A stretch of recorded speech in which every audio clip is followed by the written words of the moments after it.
నెల్లూరు జిల్లా కావలిలో పారామిలిటరీ జవాన్ పగడాల రవి అదృశ్యం కేసుపై పోలీసులు కీలక వివరాలు వెల్లడించారు. వివిధ ఛానళ్లు, పత్రికల్లో వస్తున్న కథనాల నేపథ్యంలో జిల్లా ఎస్పీ అజిత వేజర్ల ఆదేశాల మేరకు కావలి డీఎస్పీ వివి రమణకుమార్ విలేకరుల సమావేశం నిర్వహించారు.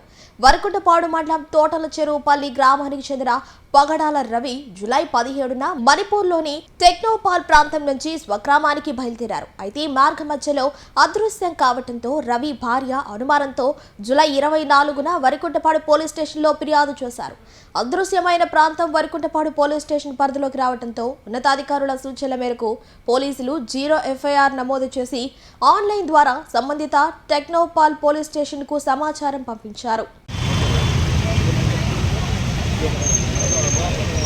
మన నెల్లూరు జిల్లా వరికుంటపాడు మండలంలోని తోటల చెరువు గ్రామానికి చెందిన పగడాల రవి అనే అతను అదృశ్యం గురించి మనకి గత 2 నెలలుగా రకరకాలుగా ఎవరి యొక్క అభిప్రాయాల వాళ్ళు జోడించి వార్తలు ప్రచురిస్తున్నారు.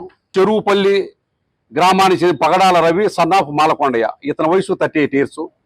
ఇతను ఏంటంటే కేంద్ర ప్రభుత్వానికి సంబంధించిన BRO అంటే బోర్డర్ రోడ్ ఆర్గనైజేషన్లో సఫాయి వాలాగా పనిచేస్తున్నాడు. ఇతను ఏంటంటే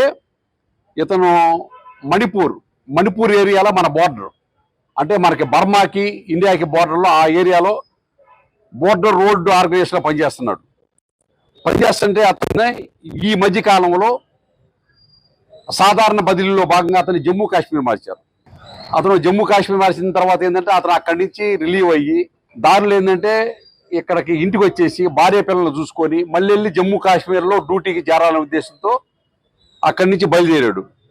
ఎప్పుడు బయలుదేరాడంటే అక్కడి నుంచి 17వ తేదీన అంటే జూలై 17వ తేదీ తాను పనిచేస్తున్న టెక్నోపాల్ ప్రాంతం నుంచి అంటే కొత్త ఏరియాలో అంటే జమ్మూ కాశ్మీర్లో జాయిన్ అవుతానికి గాను ఈ మధ్య పీరియడ్ ఒక 15 రోజులు సెలవు తీసుకొని సెలవు కంప్లీట్ అయిపోయిన తర్వాత అంటే భార్య పిల్లల దగ్గరికి వచ్చేసి స్వగ్రామంలో 15 రోజులు ఉన్న తర్వాత మళ్ళీ అక్కడ జాయిన్ అయిన ఉద్దేశంతో 17వ తేదీన అక్కడి నుంచి బయలుదేరడం గాను అతను 18వ తేదీన స్వగ్రామానికి బయలుదేరి అతను యొక్క ప్లాన్ ప్రకారం ఏంటంటే ఇంఫాల్ నుంచి బెంగళూరుకి ఫ్లైట్లో రావాలని వచ్చిన తర్వాత బెంగళూరు నుంచి తర్వాత తన యొక్క స్వస్థలానికి వరుగుడుపోవాలని చెప్పి అతను ప్లాన్ చేస్తున్నాడు వాస్తవం.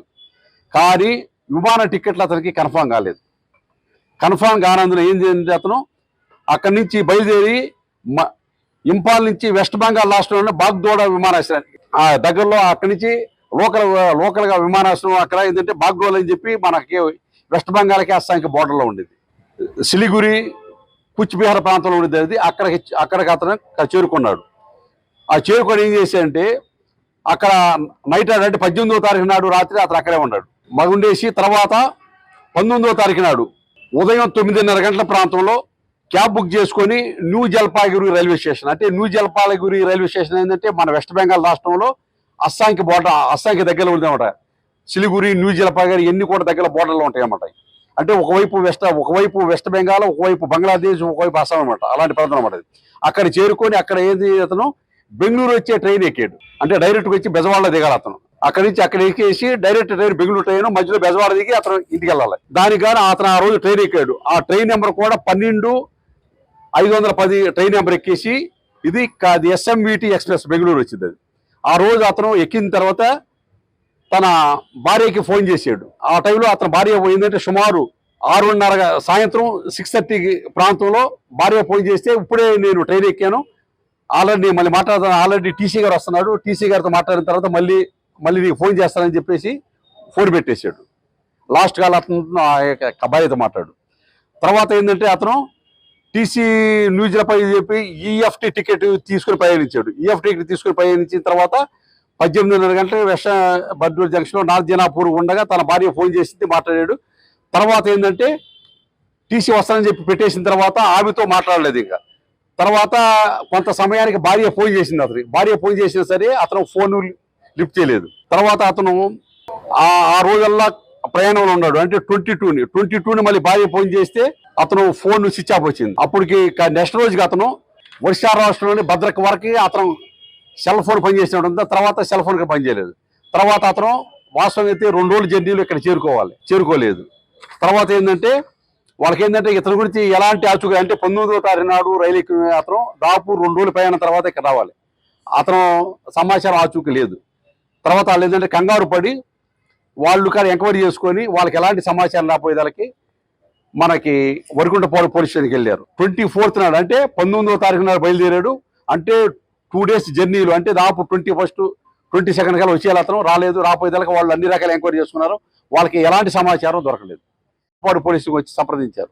ఈ విధంగా మా ఆయన ఈ విధంగా పలానా చోట పనిచేస్తున్నాడు, ఈ విధంగా పలానా రోజు బయలుదేరాడు, ఈ విధంగా పలానా ట్రైన్ ఎక్కాడు, ఈ విధంగా ట్రైన్ లాస్ట్ కాల్ పలానా దగ్గర మాట్లాడాము, తర్వాత ఫోన్ లిఫ్ట్ చేయలేదు, తర్వాత లాస్ట్ అతను ఏమైపోయాడో మాకు తెలియదు, ఇంతవరకు రాలేదు అని చెప్పి ఇస్తే తర్వాత మన వాళ్ళు ఏంటంటే అప్పుడు వెంటనే ఏంటంటే ఇది ఆర్మీలో పనిచేస్తున్నాడు కాబట్టి వెంటనే సమాచారం ఏంటంటే మేము మా యొక్క ఎస్పీ మేడం గారికి తెలియపరిచే మేడం ఇది ఎలా జరిగింది ఇలా జరిగిందంటే వెంటనే ఇది వాస్తవం ఇది ఏంటంటే మీ అందరూ తెలుసు పోలీస్ డిపార్ట్మెంట్ ఏంటంటే జూడిక్షన్ అంటే ఎక్కడ నేరం జరిగితే అక్కడే కేసు నమోదు చేసి ఇన్వెస్టిగేషన్ చేస్తుంటారు. అది మన అంటే అతను మిస్ అయిన ప్లేసు మనది కాకపోయినా సరే ఎందుకంటే మన ఏరియాలో వాళ్ళ ఫ్యామిలీ ఉంటుంది కాబట్టి అని చెప్పి మేడం గారి ఉత్తర్వుల మేరకు మేము 0 FIR ఇష్యూ చేసాం. అంటే మ్యాన్ మిస్సింగ్ కింద 0 FIR ఇష్యూ చేసిన తర్వాత మేము ఎక్కడైతే అతను బయలుదేరే ఏరియాకి మేము FIRని ట్రాన్స్ఫర్ చేయాలి. అక్కడికి అది చేస్తూనే మళ్ళీ మా యొక్క మేడం గారి యొక్క ఉత్తర్వుల మేరకు ఏం చేసామంటే మేము మా వైపు నుంచి కాదు మేము దర్యాప్తు ప్రారంభించాం. అంటే వాస్తవంగా జూడిక్షన్ అంటే దర్యాప్తు మన పరిధిలోకి కాకపోయినా సరే మన ఏరియాలో ఫ్యామిలీ ఉంటుంది కాబట్టి అనే ఉద్దేశంతో మేము కూడా సైమిల్టేనియస్గా దర్యాప్తు ప్రారంభించాం. ఆ దర్యాప్తు ప్రారంభం ఏంటంటే మన ఏదైతే వరిగుంటపాడు SI గారు మసూదన్ రావు ఏంటంటే వాళ్ళ టీం తీసుకొని ఫస్ట్ బయలుదేరారు. ఆ 25th బయలుదేరి వరుసనే ఏంటంటే వీళ్ళు టెక్నికల్ అనాలిసిస్ ద్వారా మన దీని ద్వారా సీరియస్ ద్వారా వెళ్తే లాస్ట్ కాల్ అనేది భద్రక వరకు వచ్చి ఆగిపోయింది. అంటే ఫోన్ అనేది భద్రక వరకు వచ్చి తర్వాత ఫోన్ అనేది అక్కడ పనిచేయకుండా ఆగిపోయింది కాబట్టి భద్రక వెళ్ళి భద్రక నుంచి స్టార్ట్ చేశారు. భద్రక నుంచి స్టార్ట్ చేసి వరుస ఏంటంటే అతను ఎక్కడ ఎక్కాడు ట్రైన్ ఎక్కాడు న్యూ జలపాయిగిరి వరకు దానిలో ఉన్న అన్ని రైల్వే పోలీస్ స్టేషన్లు కూడా ఎంక్వైరీ చేసుకుంటా ఎక్కడన్నా ఎవరన్నా ట్రైన్ ఇచ్చి జారి పడతాం కానీ లేకపోతే అలాంటి కేసులు ఏమన్నా నమోదైనయా, ఏమన్నా డెడ్ బాడీలు ఏమన్నా రైల్వే ట్రాక్ మీద ఏమన్నా జారి పడినాయా, ఇలాంటివన్నీ వరుస చూసుకుంటా 3 kilometers ఇచ్చి అంటే భద్రక నుంచి అక్కడ దాకా అంతా కూడా వరుస అందరినీ ఎంక్వైరీ చేసుకుంటూ వెళ్ళారు. ఎంక్వైరీ చేసుకుంటూ వెళ్ళినా సరే ఎలాంటి సమాచారం రాలేదు. ఎవరన్నా ట్రైన్ నుంచి జారి పడితే ఎవరన్నా డెత్ అయితే అలాంటి కేసు ఏమైనా జరిగినాయా అని చెప్పి మొత్తం కూడా ఇతను ఫోటోలు అన్ని ఎంక్వైరీ చేసి వచ్చారు. ఎలాంటి సమాచారం లేదు. తర్వాత ఈలోగా ఏం తెలిసిందంటే ఇతని యొక్క సంబంధించింది ఇతను ఆ రోజు S3 బోగిలో ఆ రోజు ఇతను ప్రయాణం చేశాడు. టీసీ ఎక్కిన తర్వాత టీసీతో మళ్ళీ టికెట్ రాసుకొని S3 బోగిలో ప్రయాణం చేస్తే ఇది వెళ్ళే లాస్ట్ పాయింట్ ఏంటంటే శ్రీ మోక్షగుండ విశ్వేశ్వరయ్య టెర్మినల్ బెంగళూరు సిటీ అన్నమాట. అక్కడ ట్రైన్ అయిన తర్వాత ప్రతి ట్రైన్ కూడా వచ్చిన తర్వాత ఆ క్లీనింగ్ వాళ్ళు వచ్చి మొత్తం సభ మొత్తం క్లీన్ చేస్తుంటారు. క్లీన్ చేసే భాగంలో ఆ బోగిలో ఏదైతే S3 బోగిలో ఇతను సంబంధించిన ఐడి కార్డు టోపీ ఓటే ఇవన్నీ కూడా లభ్యమైనాయి. ఆ లభ్యత వాళ్ళు ఏం చేసిన వెంటనే తీసుకెళ్లి అక్కడ RPF పోలీసుకి అప్పగించారు.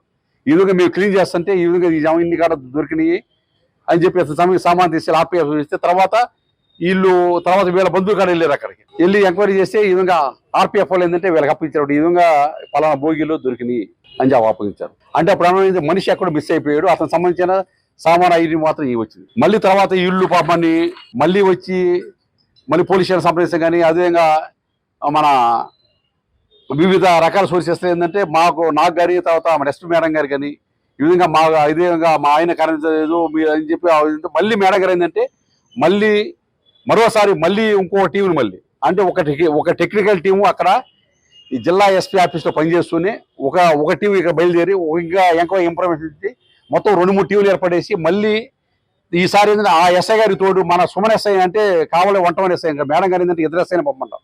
SP మేడం గారు 2 SIలు ఇచ్చి టీం ఒక 5-6 members ప్రస్తుతం వాళ్ళ బంధువుల కాడ కలిపి 2 కలిపి మొత్తంగా మళ్ళీ టీం మళ్ళీ బయలుదేరి వెళ్ళారు. 11వ తారీఖున మళ్ళీ ఇక్కడి నుంచి పంపించి మళ్ళీ భద్రకి వెళ్ళి భద్రక నుంచి ఏంటంటే అక్కడ వరకు ఏంటంటే మనకి లాస్ట్ వచ్చింది అక్కడ ఎవరికి సిగ్నల్స్ అక్కడి నుంచి మళ్ళీ కరక్పూర్ రైల్వే స్టేషన్లో ఇతను దిగినట్టు మనకి విధులు వచ్చి ప్లాట్ఫామ్ మీద దిగి మళ్ళీ ఎక్కినట్టు ప్లాట్ఫామ్ మీద దిగి ఎక్కాడు కాబట్టి మనకి కరక్పూర్ వరకు అతను వచ్చాడు గ్యారెంటీగా. కరక్పూర్ నుంచి భద్రక వరకు మధ్యలోనే ఇది మొత్తం ఏదో జరిగి మిస్ అయి ఉండే ఉద్దేశంతో మళ్ళీ కరక్పూర్ వరకు మళ్ళీ మధ్యలో అన్ని లా అండ్ ఆర్డర్ పోలీస్ స్టేషన్లో SP ఆఫీసులు సంప్రదించుకుంటూ ఇటు రైల్వే పోలీసుల్ని లోకల్ పోలీసుల్ని కలుసుకుంటూ వీళ్ళు మొత్తం కూడా దాదాపు 190-200 kilometers అన్నమాట. అంటే భద్రక నుంచి పోలీస్ స్టేషన్లో రైల్వే పోలీస్ స్టేషన్లో రైల్వే జిఆర్పిసి మొత్తం అన్ని కూడా ఎంక్వైరీ చేసుకుంటూ వెళ్ళి పాంప్లెట్గా అన్ని సార్లు అందించుకుంటా ఇతను ఈ విధంగా బయలుదేరి కనపడుకుని పోయి ఇతను ఆచూకు తెలిసి చెప్పండి అని చెప్పి అన్ని ఇంపార్టెంట్ ప్లేసుల్లో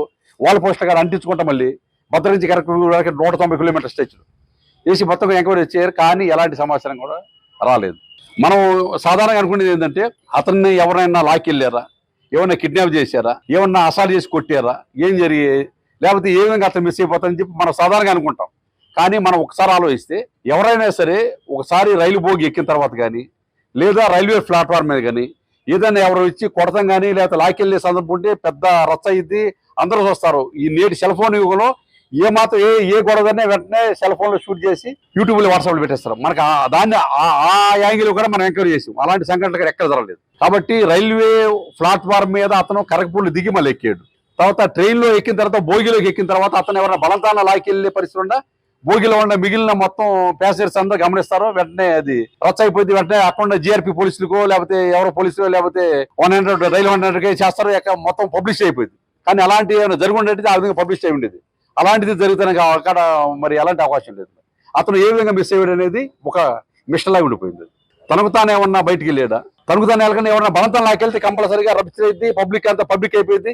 ఎవరు సెల్ ఫోన్లో నోటీస్ చేస్తారో అదేవిధంగా వెంటనే జిఆర్పి పోలీసుకో లోకల్ పోలీసుకి మొత్తం చెప్పేస్తారు. అలాంటి మరి అవకాశం ఎక్కడ కన్నా అలాంటిది మరి జరగలేదు. ఎలా వెళ్ళాడు దాని మీద మిస్టేక్. ఆల్రెడీ 5 days దాదాపు 6 days 7 days వాళ్ళు మొత్తం ఆ ఏరియా మొత్తం కూడా జల్లి పెట్టారు. జల్లి పెట్టినా ఎలాంటి సమాచారం లేదు, తిరిగి వచ్చారు.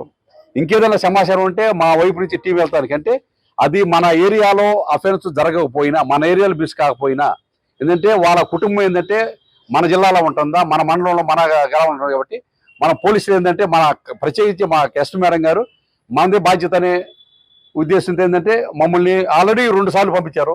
ఇంకేదైనా సమాచారం ఉంటే పంపిస్తున్నా సరే మేము వెళ్ళి అతని గురించి ఎంక్వైరీ చేస్తానికి మన కావడ సబ్ డివిజన్ చదువుతున్నారు. కానీ అదేవిధంగా మేమందరం ఏంటంటే సిద్ధంగా ఉన్నాము. కాబట్టి ఎవరికైనా ఎలాంటి సమాచారం ఉన్నా సరే ఏదైనా డౌట్లు ఉన్నా సరే మమ్మల్ని సంప్రదించవచ్చు.